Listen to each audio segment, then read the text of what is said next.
وروسته چې ظاهره ده په مسلمانانو باندې ډېره لویه سخته تېره شوه او د هغوی داخلي چې کومه جنگي قوتو د ډېره حده پورې هغه متاثره شو، خو بیا هم د مسلمانانو ایمانی جذبه او د جناب محمد رسول الله صلی الله علیه وسلم هغه روحاني چې کومه غذای دی ورله ورکوله هغه دومره سیوا وه چې د دې معمولی او د دې عارضي فشل یا د دې عارضي شکست باوجود د دیو د دین دپاره او د الله د پیغمبر د امداد دپاره چې کومه همتونه هغه ختم نه او وخت په وخت دوی داسې اقدامات وکړو چې د هغې نه په خپله دا اندازه کیدی شي چې د دیو همت څومره لوی و. د دې نه وروسته تقریبا دا په شوال کې دا جنګ وشو د احد، او بیا په 4م کال د هجرت باندې رسول الله صلی الله علیه وسلم ته څه کسان رالو، نو هغوی ته نبی صلی الله علیه وسلم د تعلیم دپاره یو 6 کسان ولیږل. هغه قبایل چې ونو عزل او قاره، نو څوک وایي چې 10 کسانو. امام بخاري رحم الله د 10 خبره کړې ده. عاصم ابن ثابت یا مرصد ابن ابي مرصد الغنوي دی په دې مشر جوړ کو. دا کسان چې کله لاړه رجیع نومې ځای دی، هلته چې کله ورسېدو نو دې کسانو ډېره لویه دوکه وکړه او چاپېره شوتي، او په دې کې چې دی نو د تقریبا 2 کسان یې شهیدان کړو. د قاریانو د علم او د تعلیم په نیت باندې غوښتي او بیا دلته دوکه وکړه.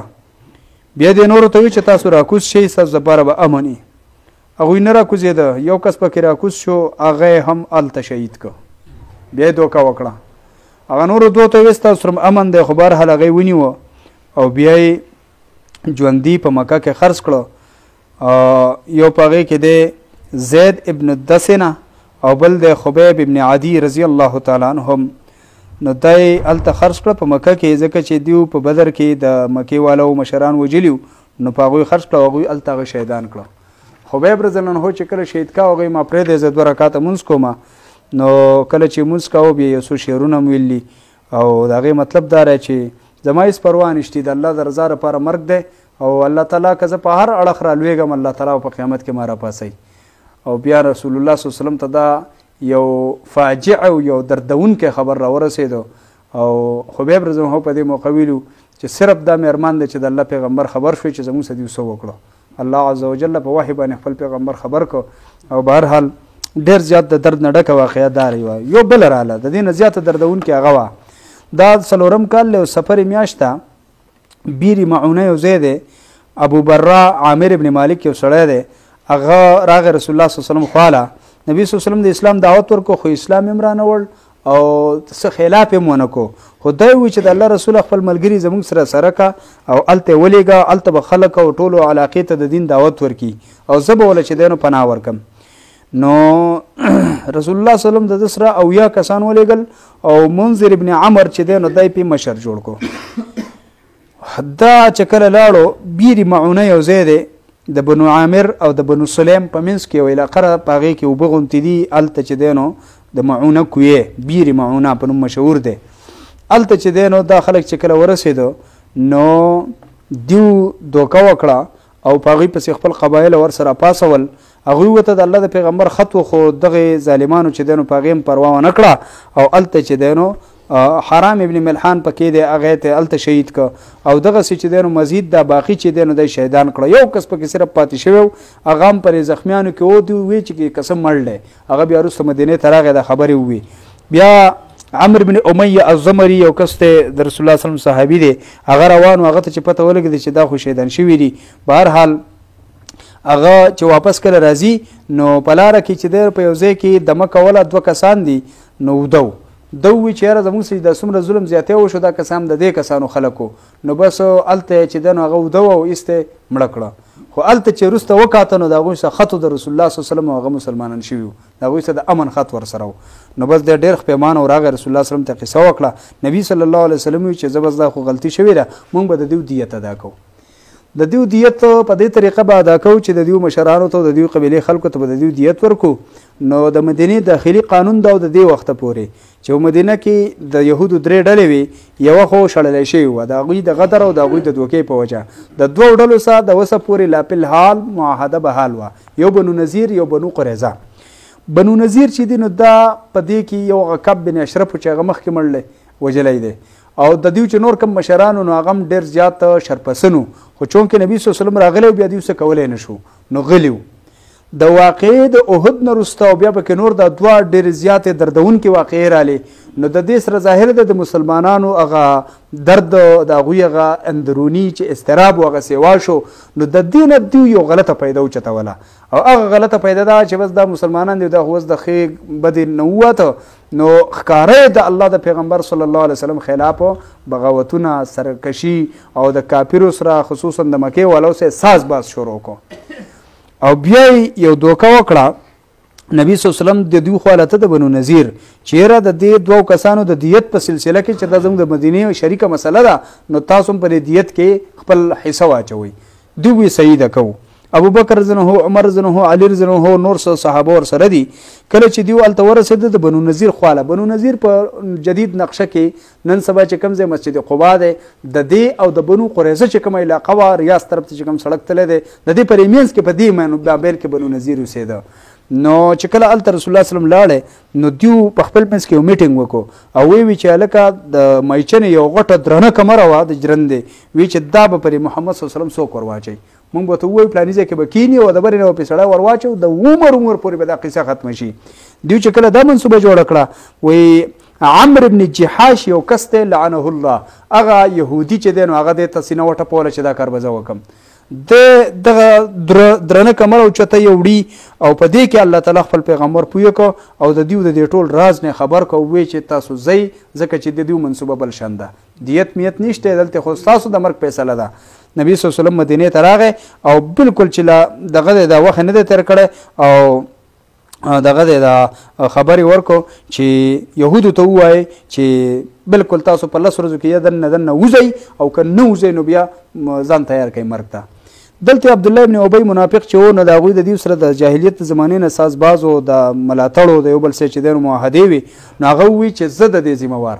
زه ذمهوار که تاسو یو م ووتئ نو زه به ستاسو نه مخکې مرم او زما سره دومره خلک دي دومره زما سره ټوپکمار دي او دس چلې هغه چلې دا د منافقت وعدې ورسره وکړئ خو نبی صلی الله علیه وسلم دیو بیا کلک شو چې نه موږ نه وځو بدماشي وکړه بس رسول الله صلی الله علیه وسلم په دیو پسې چې دی نو لښکر ولېږه په مدینه باندې په دې جنګ کې مقرر کړ عبدالله ابن ام مکتوم رضی الله تعالی عنه او صحابه کرام وسلاړو تقریبا چې د ربیع الاول میاشته 6 شپې چې د دیو محاصره و دیو په قلاګانو کې او بیا چې دی نو دیو راووته او عبدالله ابن ابی چې کومې وعدې کړې د هغې نه شاته وتښتېدو د دیو غټه تکیه او د دیو غټه اعتماد په خپلو باغونو باندې او هغې ته ډېر زیات غره نبي صلی الله علیه وسلم یې دا وله وسېځئ بس هغه وسېځل د دیو هغه تمام ختمه شوه او بیا په جنګ کې عام طور باغونه سېځل نشته خو په دې خاص موقع باندې په داسې موقع چې کله امام وګڼي کله مثال محسوس شي چې اسلامي لښکر ته اسلامي فوج ته د باغونو نه د فصلونو نه نقصان کیږي نو بیا یې سېځلی شي دا یو انتظامي مسله ده او بیا د هغې نه وروسته نبي صلی الله علیه وسلم دیو ته ووی چې بس زه دومره وکئ چې اسلحه به نه وړئ او د هغې نه علاوه چې دی نو څه وړی شئ په یو اوښ باندې به اجازت یو کورنۍ ته نو هغه وړئ دیو شروع وکړه او په دیو کې غټ غټ چې دیو لکه حویی ابن اخطب او سلام ابن ابي الحقیق وغیره وغیره خیبر ته لاړه څه پکې شام ته لاړه او په دې غزا کې الله تعالی خپل پیغمبر له ډېر لویه چې دی نو غنیمت ورکو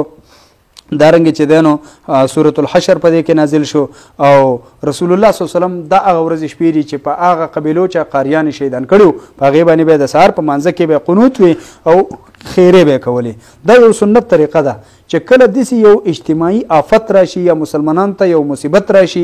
یا مثلا د جنګونو ماحولي نو د سهار په مانځه کې د 2م رکعت د رکوع نه وروسته یو دعا ویلې کېږي په هغې کې لاس هم پورته کول او په هغې کې وروسته خلک که امین ویم خیر دی ځکه چې دا قنوت نازله هغې ته وایي دا د سختې دا د شدت او دا د هنګامي حالاتو دعا ده رسول الله صلی الله علیه وسلم یوې میاشت پورې په هغوی باندې دغه چې دی نو دغه کوله ده دعای پې غوښته د هغې نه وروسته چې دی نو بله اهمه غذا د اسلام راځي چونکې زموږ دا ورځې کمې دي او څه کال د سیرت دا بحثونه لږ تفصیلي وشو نو په دې وجه باندې ټول خو سر ته نه رسي خو کوشش کوو چې سنه سپکې ان شاء الله کور کو اهم خبرې پای کې یو د خندق دا یو د حدیبیه دا یو د فتح مکه دا او اخیری چې کوم اسلام او په اسلام کې خلک داخليږي د وفود دا نو ان شاء الله د سلور 15 اهم سبقونه دي دا پکې کور کیږي نو بیا د پاره به ان شاء الله د غزوه خندق د سبانه دا غي تفصيلات هغه وایو. الله دې به دشتمل د عمل توفیق راکړي او الله دې اسلام او مسلمانان د يهودو د نصاراو د سازشونو نه محفوظ وساتي څنګه چې په تیر دور کې الله تعالی ته د خپل دین حفاظت کړی د دغه اعداء الاسلام نه د دغه دشمنانو د اسلام نه الله اوس هم حفاظت وکړي. الله تعالی په دې دور کې چې د کوم فتنو سره هم مسلمانان او موږ مخامخ یو الله تعالی دا غنه موږ بچو ساتي. الله د رمضان مبارک په ساعاتو کې د رمضان د روزې د منځونه په خپل دربار یې لیک قبول او منظور کړي. الله چې سوایو پرې د عمل توفیق راکړي. الله که عمل نه نو اسب وایو په هوا کې الوزي سفیده نه کوي. الله تعالی زموږ د دعاګانې قبول کړي موږ د نیکو اعمالو توفیق راکړي. الله د بدعملۍ نه موږ بچو ساتي. الله د ناشکرۍ نه موږ بچو ساتي. الله تعالی د پیتنو نه موږ بچو ساتي. الله د لا علاج بیمارونو موږ بچو ساتي. الله د ټولو مسلمانانو په حال باندې رحم وکړي. دا ان شاء الله سبا چې دینو تقریبا یو کم درش سپاره نیمه ده او درشمه دا به ویل کېږي په هغې کې به انشاءالله په آخر کې مونږ تفصیلي دعا کوو او بل سبا چې کوم ختم دی د خیره سه انشاءالله نو هغه به کېږي. شیخ صاحب دلې انشاءالله ممکن د توقع ده هغه به راځي نو په هغې کې چې هم کلي خلک ټول به انشاءالله شریکي او خوا شام چې چا څومره په نږدې کې ممکنه خپلوان دوستان هغوی ته تاسو ووایئ چې راشي نو بهرحال پر آخري ساعات او پر آخري دعا کې به شریک شي. الله دې موږ له د عمل توفیق راکړي. اللهم انا نسألك فعل الخيرات وترك المنكرات وحب المساكين. اللهم انا نسألك حبك وحب من يحبك وحب عمل يقربنا الى حبك. وصلى الله النبي الكريم برحمتك يا ارحم الراحمين.